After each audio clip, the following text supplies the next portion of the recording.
रेखा की हाइट बहुत लंबी थी, इस कारण उसकी सास को वो पसंद नहीं थी। रेखा और सुधीर की ये लव मैरिज थी। सुधीर ने रेखा का स्वभाव देखा था। उसे इस बात से कोई मतलब नहीं था कि रेखा उससे हाइट में लंबी है, पर रेखा की सास शोभा इस बात से बहुत चिढ़ी हुई थी। वो हर समय रेखा को उसकी लंबाई के लिए ताना देती रहती थी।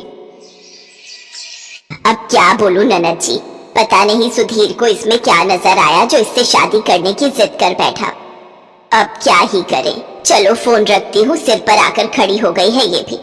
अपनी सास की बातें कई बार रेखा के दिल पर चोट दे जाती थी और इसी वजह से रेखा के अंदर अपनी सास के लिए थोड़ा गुस्सा पनपने लगा। और एक दिन जब रेखा अपनी सास को खाना देने गई तो उसने मुंह बनाते हुए फिर से उसे ताने देने शुरू कर दिए। ये कैसा पुलाव बनाया है, और ये आलू इतने लंबे लंबे काट कर डाल दिए हैं, जैसे खुद लंबी है वैसी ही सब्जी भी लंबी लंबी काट देती है। मटर का तो एक भी दाना नजर नहीं आ रहा, और ये रायता, इसमें स्वाद ही नहीं है। इसे ले जाओ और हींग जीरे का छौंक लगा कर लाना। रेखा गुस्से में रायता उठाकर रसोई में ले जाती है और मन ही मन बुदबुदाने लगती है, काश इस रायते में कुछ ऐसा जादू हो जाए कि ये मेरे से भी लंबी हो जाए। रेखा भी अपने आप से ये बात कह रही थी कि तभी वहाँ रेखा की परछाई प्रकट हो जाती है। रेखा हूबहू अपनी जैसी परछाई देखकर घबरा जाती है। तुम तो बिल्कुल मेरी शक्ल की हो, तुम कौन हो? अरे मुझे नहीं पहचाना, मैं तुम्हारी परछाई हूँ। मैं हमेशा तुम्हारे साथ ही तो रहती हूँ। तुमने मुझे याद किया, मैं तुम्हारी मदद करने के लिए आ गई। तुम यही चाहती हो ना कि इस रायते में जादू आ जाए और ये रायता खाकर तुम्हारी सास तुमसे भी लंबी हो जाए और वो तुम्हें ताने देना बंद कर दे। तो मैं इस रायते में जादू डाल रही हूँ। ये रायता ले जाकर अपनी सास को खिला दो। जैसे ही तुम्हारी सास ये रायता खाएगी वो तुमसे भी लंबी हो जाएगी। पर एक बात ध्यान रहे, इसके लिए तुम्हें अगली अमावस्या तक रायता बिल्कुल भी नहीं खाना है। अगर तुमने रायता खाया तो तुम बिल्कुल बौनी हो जाओगी, फिर तुम अपनी लंबाई वापस नहीं पा सकोगी। ठीक है, अमावस्या आने में तो अभी सिर्फ एक हफ्ता ही बाकी है, तब तक तो मैं बिना रायता खाए रह लूंगी। मैं ध्यान रखूंगी। बस मैं तो अपनी सास को सबक सिखाना चाहती हूँ कि किसी का मजाक उड़ाने से क्या होता है। रेखा अपनी सास की तरह ही गलती कर रही थी। अगर सास उसे ताने दे रही थी तो रेखा के मन में भी बदले की भावना आ गई और उसने वो जादुई रायता चुपचाप अपनी सास को दे दिया। शोभा ने मुंह बनाते हुए रायता खा लिया। कुछ देर बाद शोभा कमरे में सोने चली गई, पर जब वो सोकर उठी तो उसकी लंबाई सचमुच रेखा से भी बड़ी हो गई थी। शोभा घबरा गई, पर रेखा हंसने लगी। अरे माँ जी, आप इतने लंबे कैसे हो गए? आप तो मेरे से भी ऊपर हाइट ले गए हो, बिल्कुल दीवार को छू रहे हो। पता नहीं, मैं तो सो गई थी। जब सोकर उठी तो देखा कि मेरी रजाई छोटी हो गई है और मेरे पैर रजाई से बाहर जा रहे हैं, इसलिए मैं घबरा कर उठ गई। मैं इतनी लंबी कैसे हो गई मुझे खुद ही समझ नहीं आ रहा। बड़ा मजाक उड़ाती थी ना मेरा, लंबी है लंबी है। अब खुद लंबी है ना, तब इन्हें पता चलेगा। शोभा की लंबाई इतनी ज्यादा हो गई थी कि वो दरवाजे से भी ठीक से नहीं निकल पाती थी, उसे झुककर निकलना पड़ता था। माँ, तुम कहो तो हम किसी डॉक्टर के पास चलें। तुम्हारे साथ ऐसा क्या हुआ है जो तुम इतनी लंबी हो गई हो? नहीं नहीं, मुझे डॉक्टर के पास नहीं जाना। न जाने कौन कौन सी बीमारी बता दे, मैं ऐसे ही ठीक हूँ। और फिर क्या हो गया, लंबे होने में कौन सी बुराई होती है? लंबा होना अपने आप में अच्छा है। अब मैं कम से कम पंखे साफ कर लेती हूँ, ऊपर की छत की दीवारें साफ कर लेती हूँ, कुछ ऊपर की अलमारी से उठाना होता है तो आराम से उठा लेती हूँ। तुम्हें आवाज नहीं लगाती। लंबाई के बहुत फायदे हैं बेटे। आप ये कह रही हो माँ जी? आप तो मुझे हमेशा ताने देती रहती हो कि मैं लंबी हूँ लंबी हूँ। आज खुद लंबी हो तो लंबाई में अच्छाई ढूंढ रही हो। रेखा की बातें सुनकर सचमुच शोभा को बुरा लगता है कि उसने हमेशा रेखा को लंबाई के लिए ताने दिए, पर आज अपने ऊपर जब बीती तो वही चीज अच्छी लगने लगी। शोभा चुप हो जाती है। अनिल खाना खा रहा था। रेखा मन ही मन बहुत खुश हो रही थी और खुशी खुशी में वो अनिल की थाली में से एक रोटी का निवाला तोड़कर रायता लगाकर खा लेती है। उसे याद ही नहीं रहता कि उसे आने वाली अमावस्या तक रायता नहीं खाना था। रायता? नहीं, मुझे रायता खाना ही नहीं था। मैं ये गलती कैसे कर सकती हूँ? पर अब तक बहुत देर हो चुकी थी। रेखा ने रायता खा लिया था और रायता खाते ही उसका कद बिल्कुल छोटा हो जाता है और रेखा रोने लगती है। अब ये क्या हो गया रेखा, तुम्हारी हाइट इतनी छोटी कैसे हो गई? मुझसे गलती हो गई अनिल, मुझे ये रायता नहीं खाना था।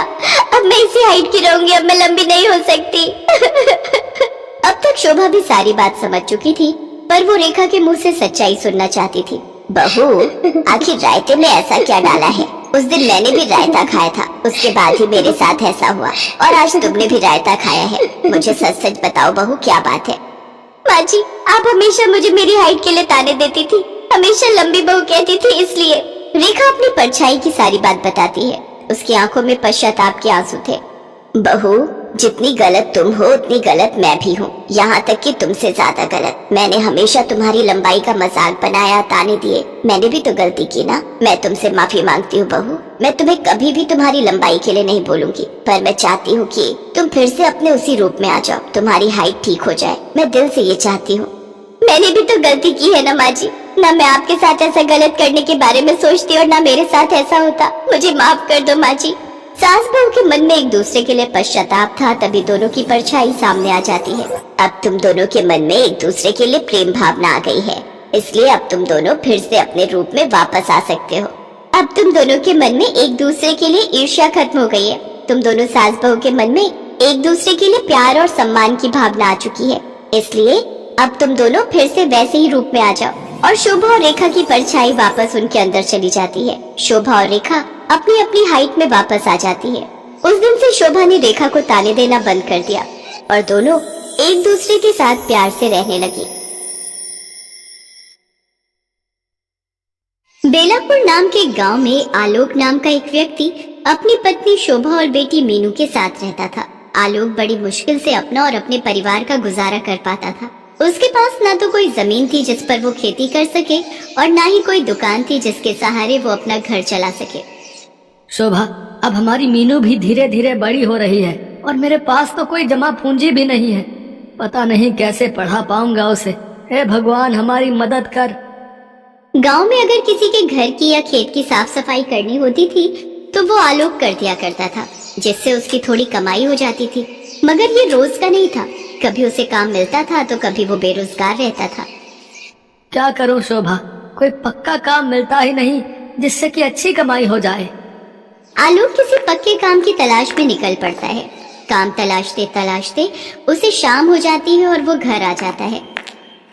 शोभा, अगर कुछ खाने के लिए बनाया है तो दे दे, मुझे बहुत जोरों की भूख लग रही है।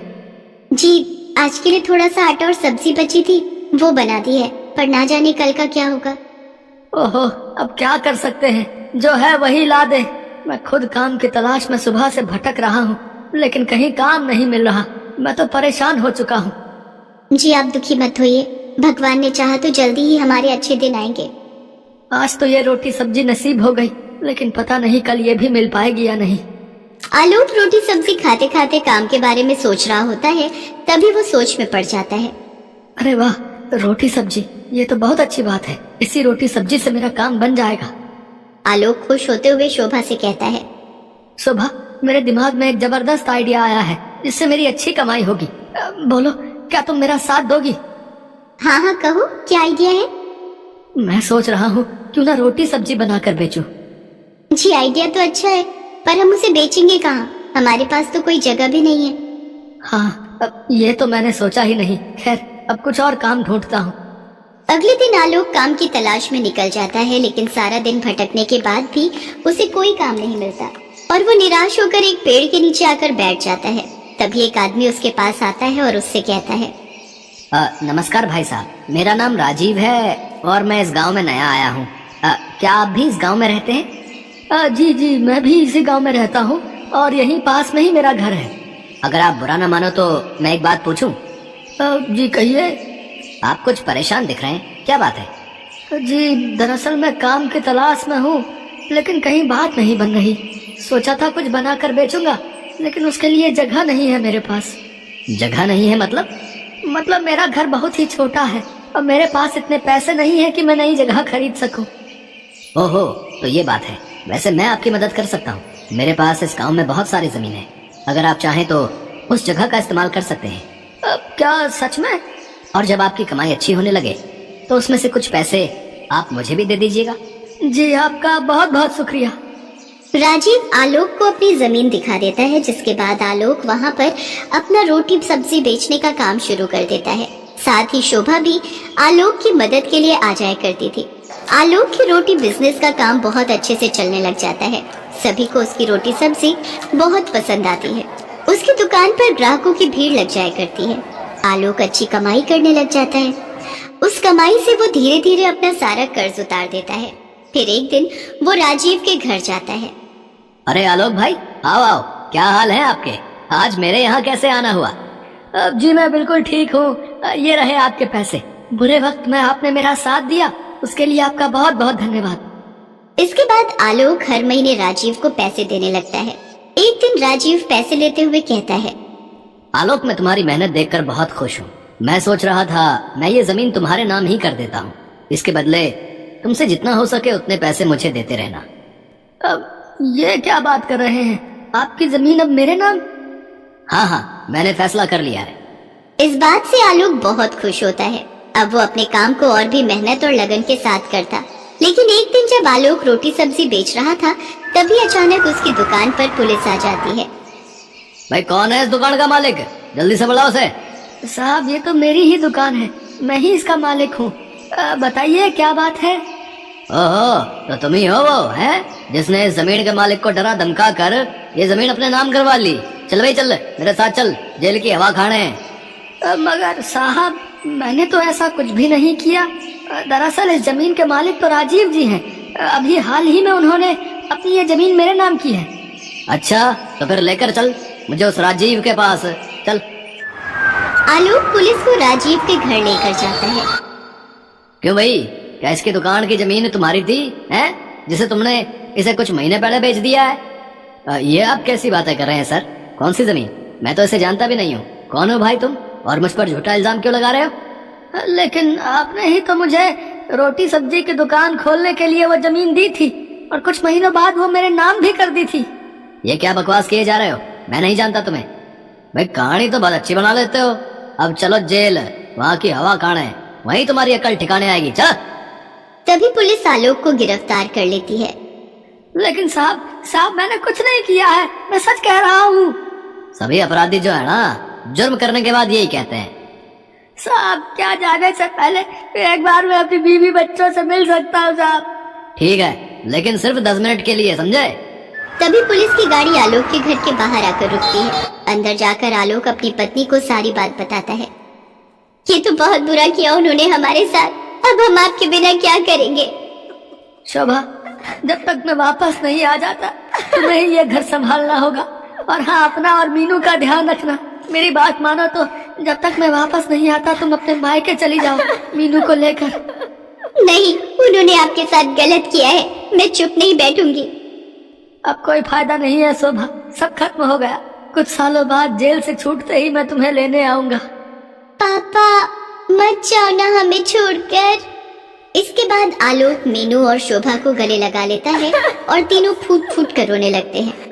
तभी पुलिस आलोक को अपने साथ लेकर चली जाती है। तकरीबन 3 साल जेल में गुजारने के बाद आलोक वापस शोभा और मीनू को लेने उसके मायके जाता है। शोभा, तुम ठीक तो हो ना? और मीनू कैसी है? हम दोनों हर रोज आपको याद करते थे।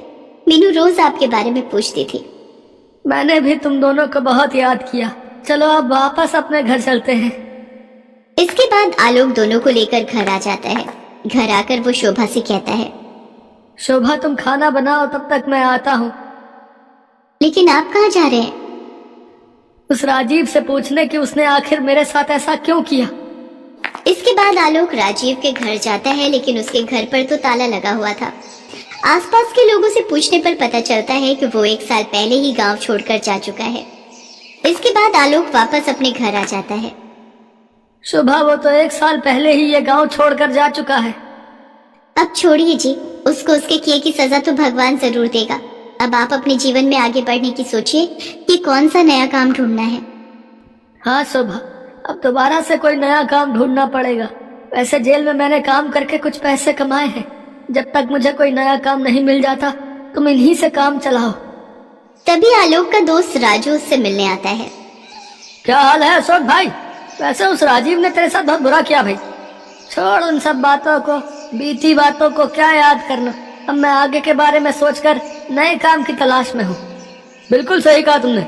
वैसे तुम्हारे गांव से कुछ दूरी पर एक शहर है, वहाँ रेस्टोरेंट और ढाबे बहुत कम है। अगर तुम चाहो तो वहीं जाकर अपनी रोटी सब्जी बेच सकते हो। ठीक है भाई, मैं सोचता हूँ।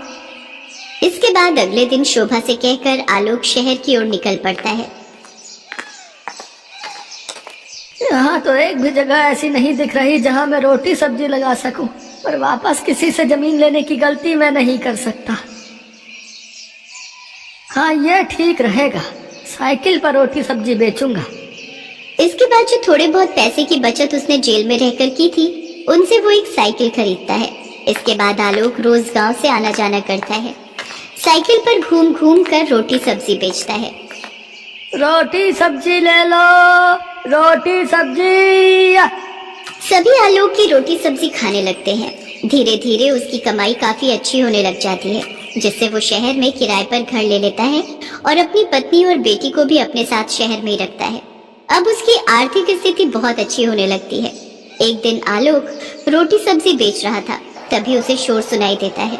जब वो वहां जाकर देखता है तो सड़क हादसे में एक आदमी की जान चली गई होती है, जिसके कारण वहां भीड़ लगी होती है।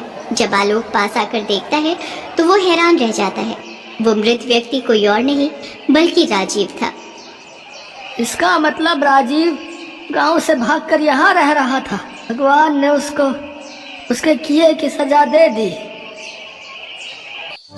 हेलो दोस्तों, कैसे हैं आप सब? हमारी कहानियाँ देखने के लिए हमारे चैनल को सब्सक्राइब कीजिए और हाँ, बेल आइकॉन पर क्लिक करना मत भूलिएगा।